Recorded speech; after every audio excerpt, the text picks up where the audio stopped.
Actually, it's a bit strange for a woman your age to live with her parents. It's better to be independent.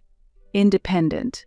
My sister-in-law, who spoke as if preaching about being independent, probably never imagined that the word independent she used would be thrown back at her. My name is Amy. With the slogan "Work is the best partner," I am a 35-year-old enjoying single life. I had a boyfriend in my 20s, but I somehow ended up single at this age. Well, it's not that I have completely given up on marriage. In such a situation, I live at my parents' house. Work is going well, and my parents are healthy and well.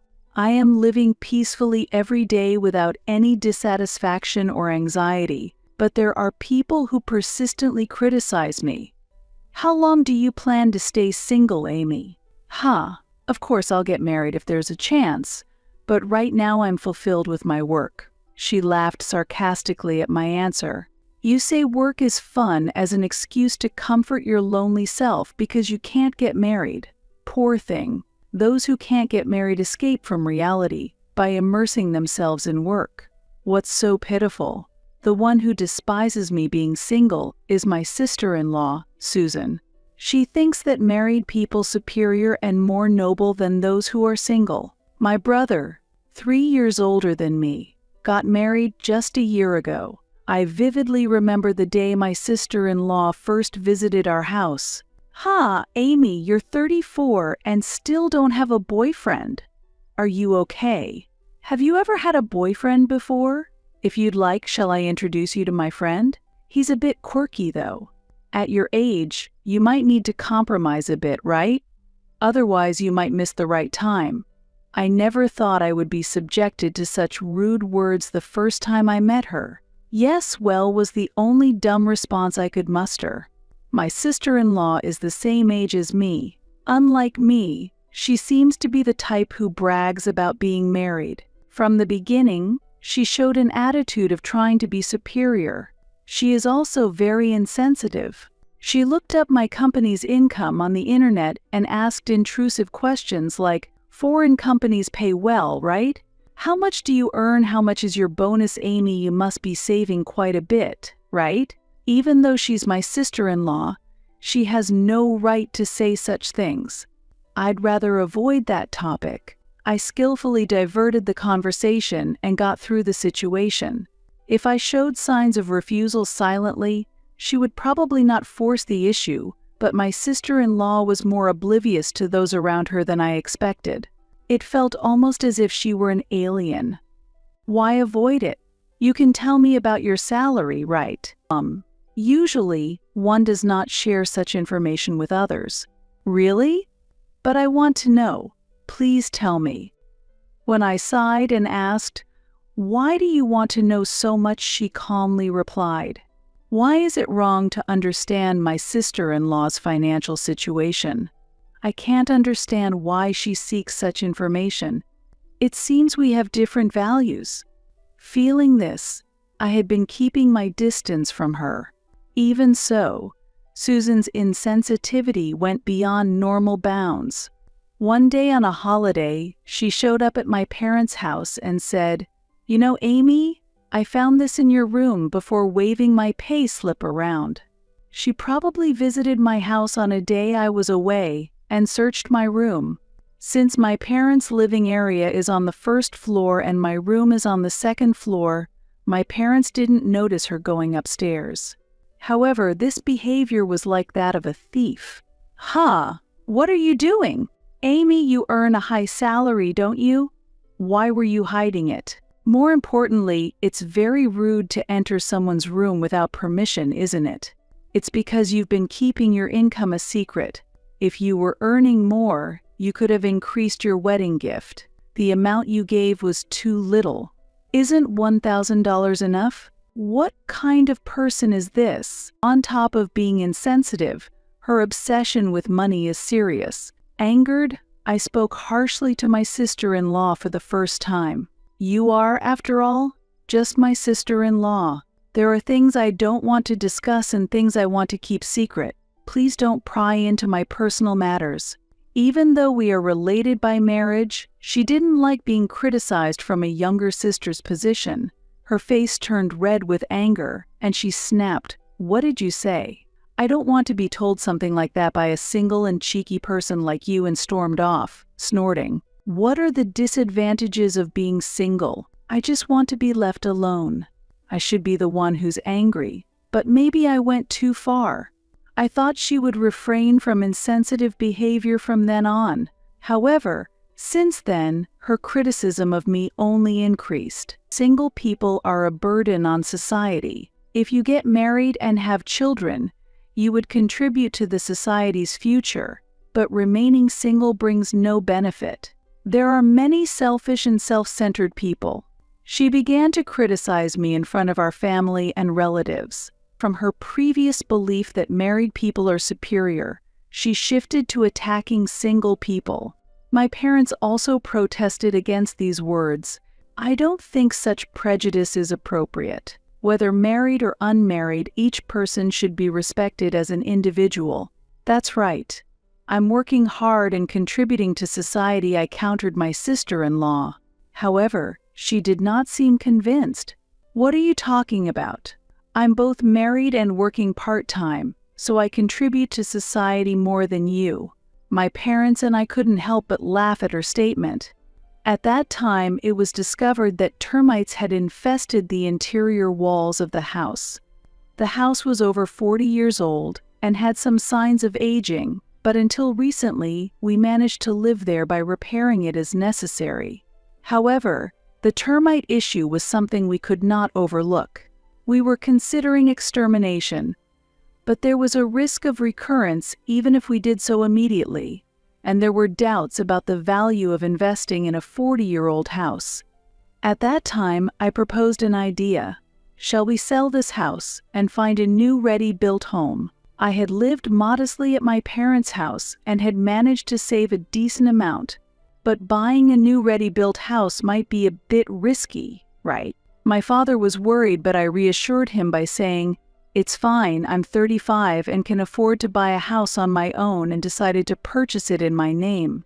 I had informed my brother about the deteriorating condition of the house and the move to a new home. He initially asked if he could inherit the family home, but when he learned that repairs would cost over $10,000, he said, then I don't need it, and backed down. We completed the purchase of the new ready-built home and moved in with my parents to start a new life. While we were still unpacking, my brother and his wife visited us. Wow, it's quite spacious. It's a 2-story house with rooms for kids, and there's a garden too. Wonderful. At first I thought it was a congratulatory visit, but that wasn't actually the case. I have something to tell you. I'm pregnant. Surprised by the happy news, my parents and I offered our congratulations. Congratulations. Take care of yourself. It's your first childbirth, so it might be tough, right?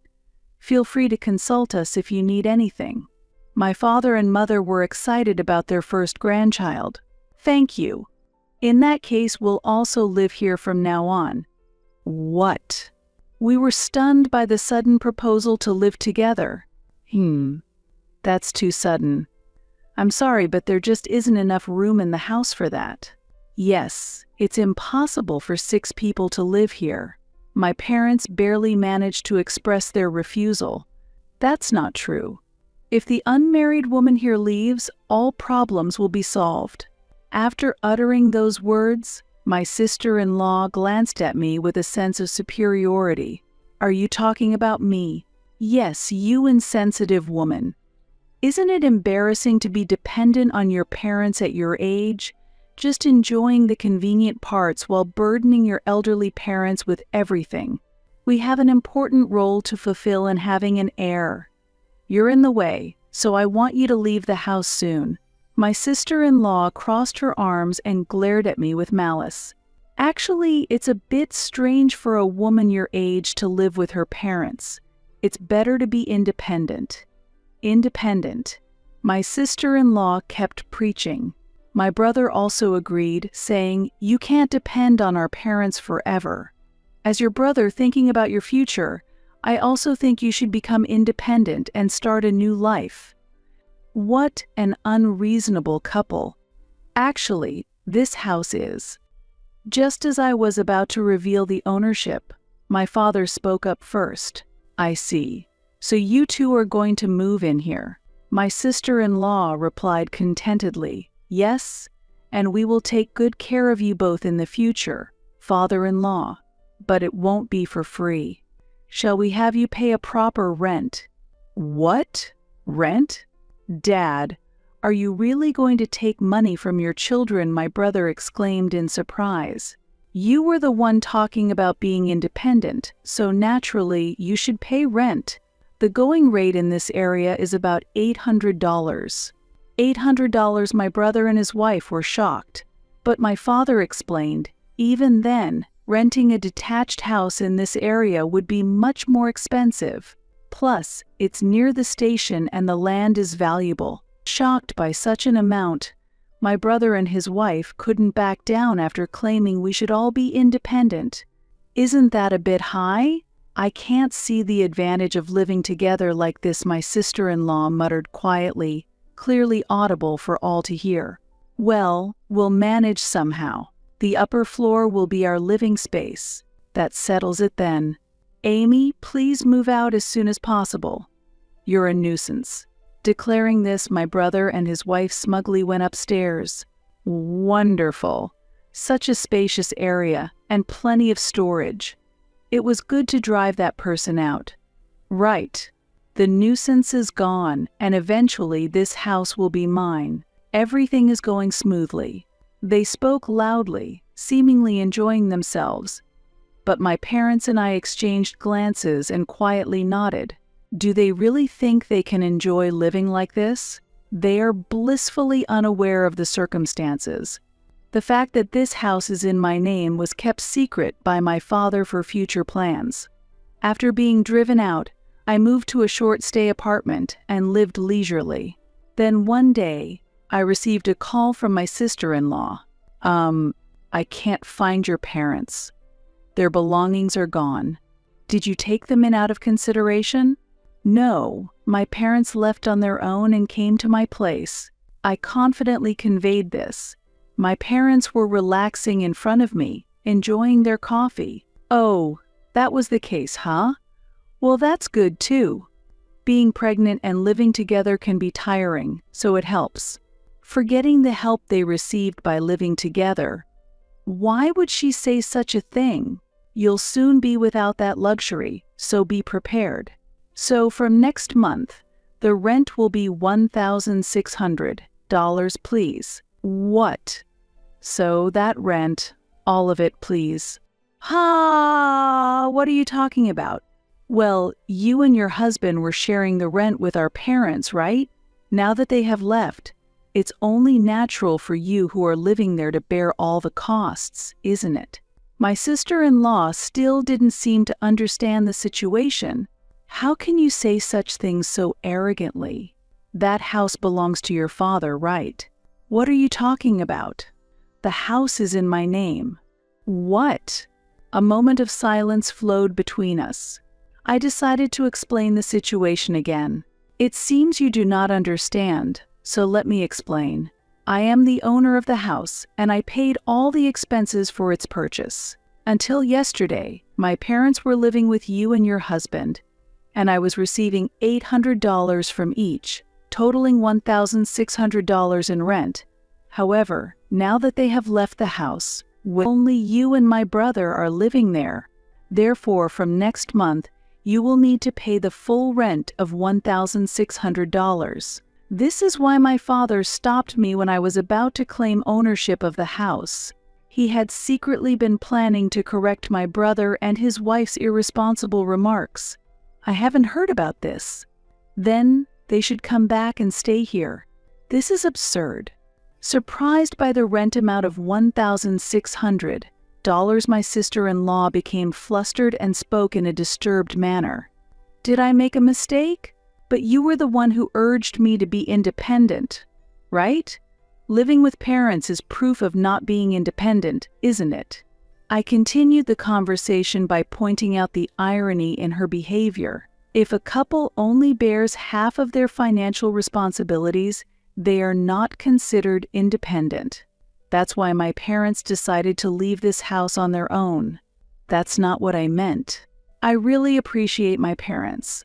They actually teach me to stand on my own, so please make sure to pay the rent of $1,600 from next month. Wait a moment. I hung up the phone without waiting for a response. A few hours later, my brother called.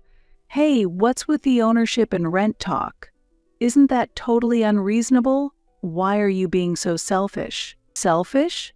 That's my line. Who intruded into a house bought by someone else and complained until the owner was driven out? Who was it that unreasonably used becoming independent as an excuse? My brother had nothing to reply. "Anyway, if you can't make the payment, could you please move out? I don't want someone who can't pay the rent living there." "Wait, we are having a child soon, and if it's $800, we'll pay, so let us stay." "Are you really having a child? Your stomach doesn't seem to have grown at all yet." "What?" According to my mother, my sister-in-law was supposedly 6 months pregnant, but her belly was still flat. Could it be a lie? My brother's silence was as good as an admission. "I will consider legal action, so please move out soon."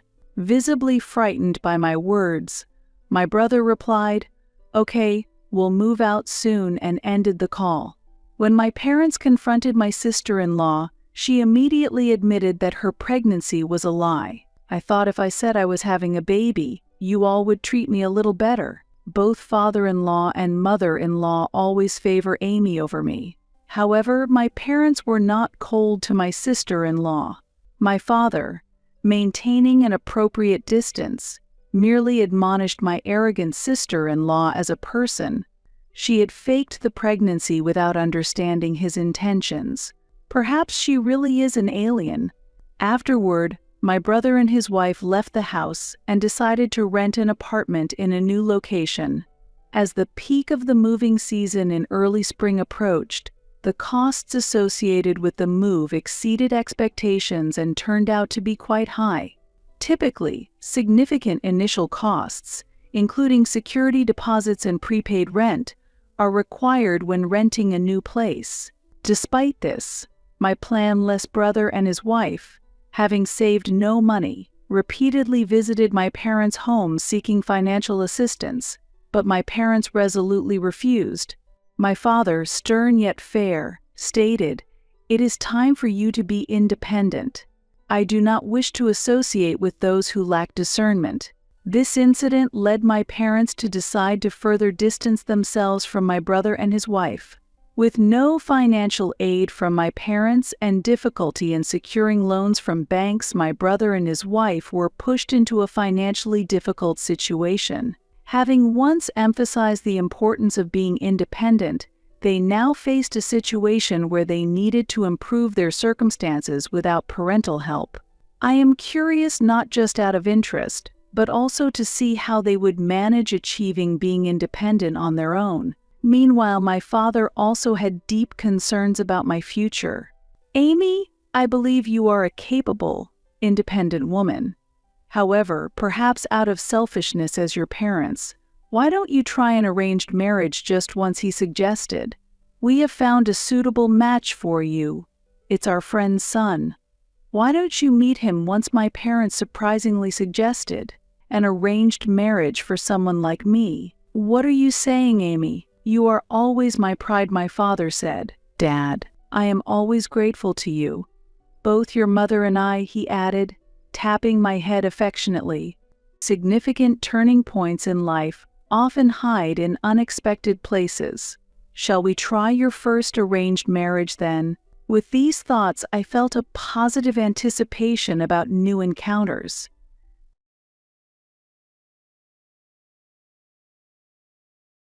A lazy wife who neglects her chores like this should leave the house. My mother-in-law said, "I am being blamed." My mother-in-law looked at me with a stern gaze.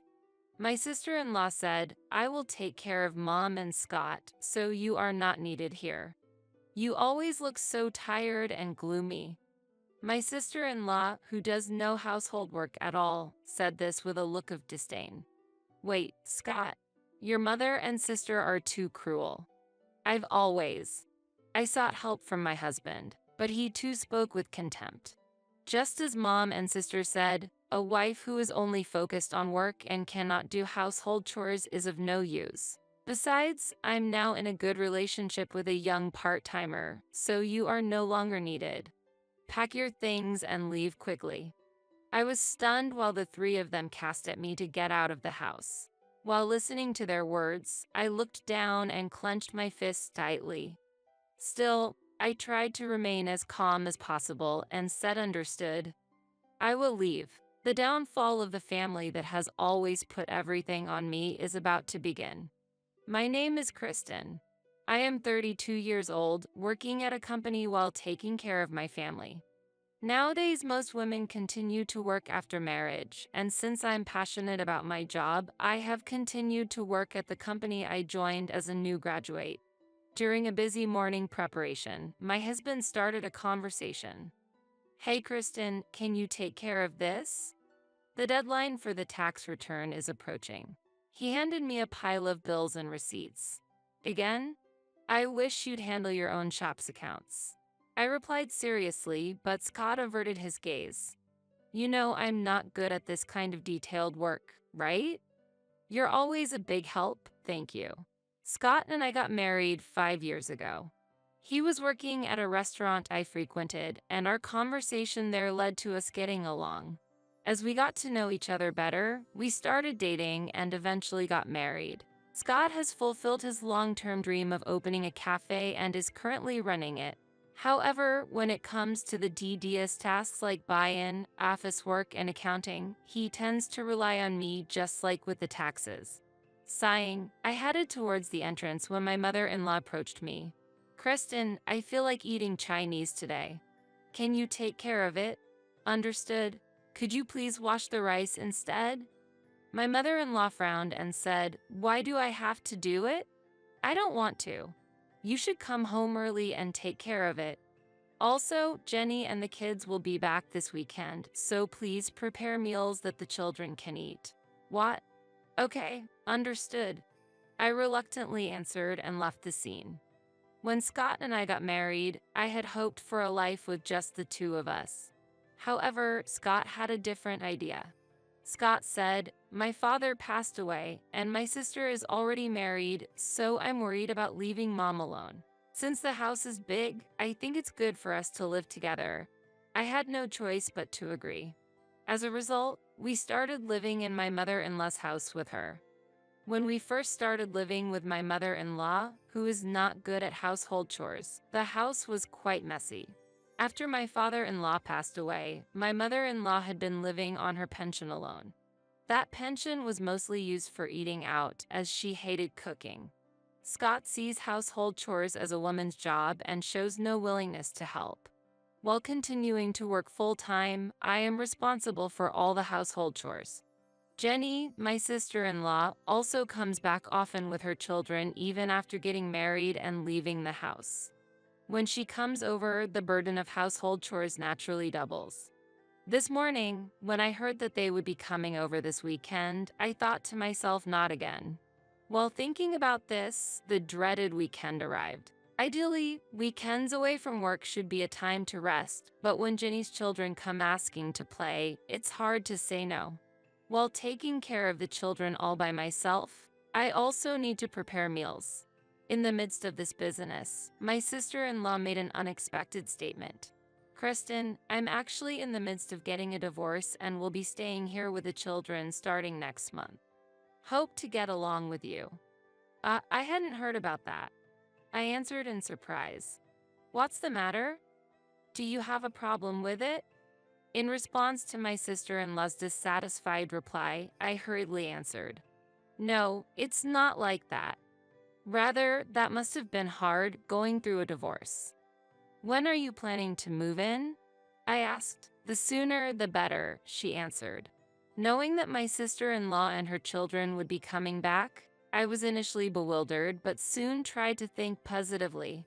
Since my sister-in-law was a full-time housewife, I thought she would surely be a help with household chores. I hoped that my burden would be lessened. Although I am not particularly close to my sister-in-law, I was hopeful that my load would be lighter. However, that hope was quickly shattered. Perhaps due to being raised by my mother-in-law, my sister-in-law also did not help with any household chores, spending all day in front of the TV and eating snacks. She did not engage in any domestic or external work. I heard that a major factor behind her divorce was her neglect of household duties. I ended up doing the household chores instead of my sister-in-law, as well as preparing meals for her children who are picky eaters. Additionally, preparing for kindergarten drop-offs also became my role. As time went on, I became busier with a new project at work. This led to more days requiring late-night overtime and early morning starts. Upon returning home, the place was so messy that finding a spot to step on the floor was difficult, and I was utterly exhausted. The minute I would come back from work, my family would complain, "Isn't dinner ready yet? Why are you so late?" As I struggled to manage household chores due to my busy schedule, I began receiving harsh comments from my mother and sister-in-law. My mother-in-law said, "The laundry is piling up. Don't cut corners just because you're busy with work." I replied, "Mother, I'm also busy with work." My sister-in-law criticized, "Look how defiant she is towards her mother-in-law. Kristen is scary. And the meals are already made, poor kids. Since you are also home all the time, could you perhaps help a little?" I suggested. Then, my mother-in-law said, "Why would you make Jenny work?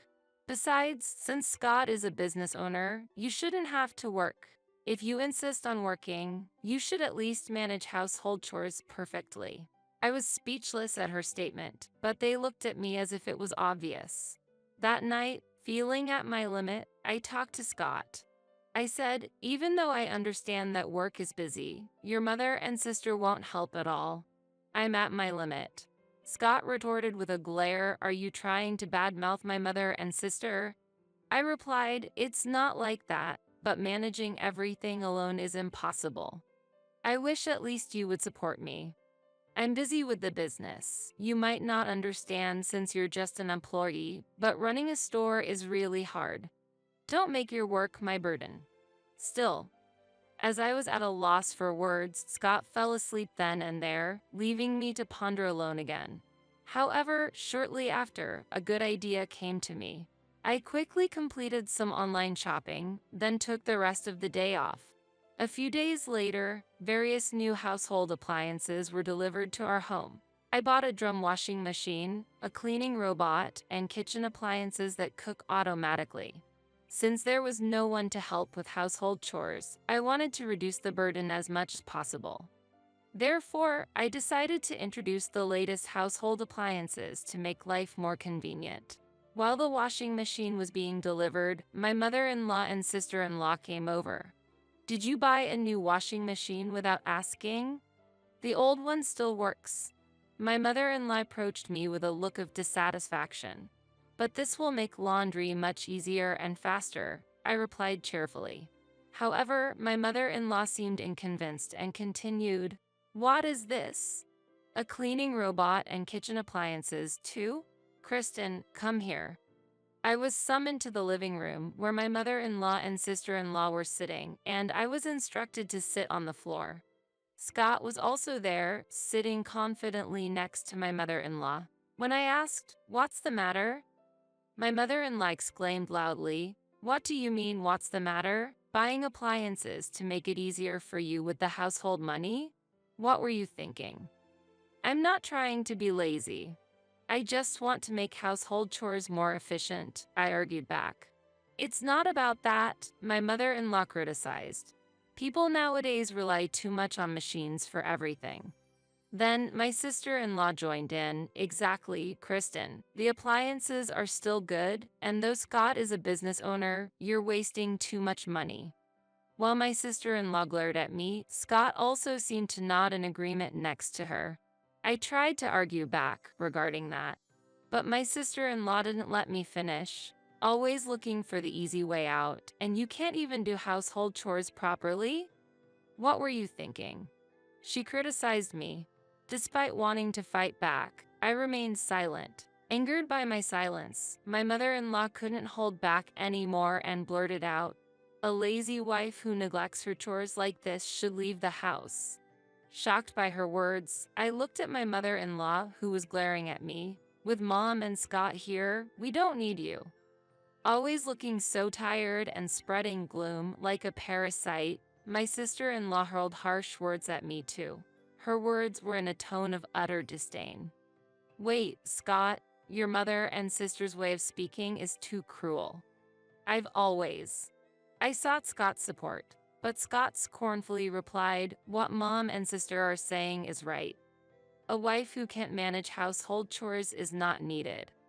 I stared at Scott in surprise, but he just sneered. "I run a business and have the freedom to spend money. A wife who shops selfishly just to make her own life easier is not needed." I couldn't hide my astonishment and said, "Why would you say that? I'm currently seeing a young part-timer. She's attractive, unlike you. Your presence is no longer needed. Pack your things and leave immediately." Scott coldly uttered those words. Stunned by his words, I was subjected to their criticism of being a failure of a wife. While listening to them, I looked down and clenched my fists in anger. After being used and then spoken to in such a manner, "I'll show them. I'll make them regret this," I vowed to myself. Facing them with as little change in expression as possible, I said quietly, "Understood. I will leave." "Finally got it, huh? We'll be better off without a useless wife," my mother-in-law said contemptuously. Ignoring her words, I took out something specific from the living room drawer. "Scott, let's get divorced," I said, presenting him with a pre-filled divorce form. Exhausted, I had prepared the divorce form in advance as insurance. "Huh, you had that prepared? Fine, I'll sign it. Don't blame me if you regret it," Scott said mockingly and signed the divorce form on the spot. That day, I packed all my belongings and moved to a short-stay apartment with the divorce form in hand. No one saw me off. Soon after, I submitted the divorce form to the city hall and rented an apartment in my name. Almost simultaneously with the divorce being finalized, I accepted a promotion opportunity I had previously turned down due to household responsibilities, finally becoming a manager. Achieving career advancement that I had long given up on further fueled my passion for work. An environment where no one hindered my tasks was my greatest joy. About a week after leaving the house, I started receiving calls from my former mother-in-law. However, I was busy and had no desire to speak with someone who had once looked down on me.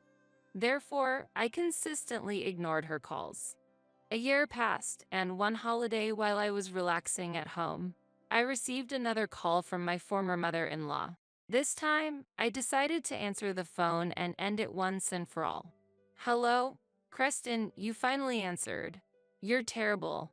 How could you ignore my calls for a whole year?" I could hear my mother-in-law's flustered voice from the other end. "Do you need something?" I responded indifferently. "Well, first, how are you doing, Kristen? Are you doing well?" My mother-in-law asked as if probing. I answered, "How I am doing? I've rented an apartment for myself and am working hard. I've been promoted and my income has increased. I'm living a comfortable life." My former mother-in-law sounded a bit puzzled, but continued really. "So, Creston, would you consider coming back?" Trying to persuade me to come back. I felt a chill at her sugary voice but asked, "Why now?" "Actually, we're in a tight financial situation," I said coldly with a smile. "I see. I heard Scott's Cafe is making less than $1,000 a month, and neither you nor your daughter are helping, right? You knew that." I was well aware that Scott's Cafe was only making about $800 a month in profit since I was in charge of the accounting. Despite boasting about being a business owner, Scott had not been managing sales or administrative tasks properly and seemed unaware of the reality. I was handling the accounting and buy-in, so I'm well aware of the situation. That's You should have said something. I had no idea that you were a manager at a major company and financially providing for us. Yes, indeed. I was contributing over $3,000 a month to the household. That was the basis of your living. I was aware that Scott's Cafe was hardly making any profit. Therefore, a significant portion of my income went to providing living expenses for my in-laws. After I left, Scott must have realized for the first time that he couldn't make ends meet with just his cafe's income. My former mother-in-law pleaded earnestly, "Kristen, please, I want you to come back. By the way, how is Scott's Cafe doing now?" I ignored my former mother-in-law's request and asked out of curiosity. "That place might not last till next month. The part-timer has also left." That's to be expected. With such careless management, it's impossible to maintain the store. Who would want to work under someone who is high in self-esteem but slacks off on important tasks? As I laughingly spoke, my former mother-in-law was left speechless on the other end of the phone. "Shall we end this conversation? I'll be busy from here on out." In a panicked tone, my former mother-in-law said, "Wait. Since you left, the house has become a complete mess." "A mess? What do you mean?" I inquired. According to my former mother-in-law, the in-laws' house had become completely disorganized since there was no one to take care of the chores. With children around and no one to tidy up, the house was cluttered, no one was cooking, and they had to rely on eating out or buying meals, leading to increased food expenses. Additionally, the washing machine broke, and they had no funds to purchase a new one. My mother-in-law said, "If only you had left those appliances behind." I counted, "Aren't those the appliances you called for being lazy? Why shouldn't I be able to take with me what I bought with my own money?" I regret saying such things, but I never imagined that the house would change so much just because there was no one to do the chores. I confronted my former mother-in-law's angry demeanor. "Why is it that 3 adults can't do household chores? What are my sister-in-law and Scott doing?" My former mother-in-law spoke in a calm voice. "Scott has been unsettled since the part-timer left and the cafe's income stopped. Since then, he just stays at home and doesn't help with anything." "Oh, so much for being a business owner who could freely spend money," I replied sarcastically. "Moreover, Jenny hasn't made any move towards employment and has abandoned household duties. On top of that, she keeps asking me for pocket money for herself and her children. My pension isn't enough to cover all this." I was told by your daughter that you didn't need me because she was there, right?" My sharp retort was met with more sweet talk from my former mother-in-law. "Kristen, please. I can't make ends meet with just my pension. I have no intention of returning. Nevertheless, it seems like your children are quite the parasites, aren't they?" I said, leaving my former mother-in-law without a rebuttal. As I was about to hang up, she pleaded even more. "Kristen, we'll change our ways, so please come back and let's live happily like before." "What? How can one live happily with an unwanted wife?" I scoffed. After a moment of confusion, my former mother-in-law appealed further. "I admit our mistakes. We're family, so let's help each other out. Without help, we won't be able to pay the property tax and we'll have to sell the house. I have no obligation or affection to extend my help. Please sort it out yourselves." With that, the unwanted wife will take her leave. Ignoring her screams, I turned off the phone and blocked my former mother-in-law's number. Relaxing at my clean home and enjoying a cup of coffee, a smile crossed my face. 3 months later, when I happened to pass by the location of Scott's former cafe, it was already an empty lot. The store had indeed closed. Furthermore, a sold sign was up at my former in-law's house. From a conversation with a neighbor I met by chance, I learned they had hurriedly sold the house and were now living a difficult life in a small apartment, causing trouble with daily arguments and unpleasant smells, and receiving numerous complaints from neighbors. It's so typical of them, not supporting themselves and their household through honest work and independence. I looked at my former in-law's house with a detached gaze and left. Meanwhile, I continued to focus on my work. Recently, a sincere and earnest colleague asked me out, and we started dating with marriage in mind. Remarriage doesn't seem to be that far away. This time, I truly hope I'll find happiness.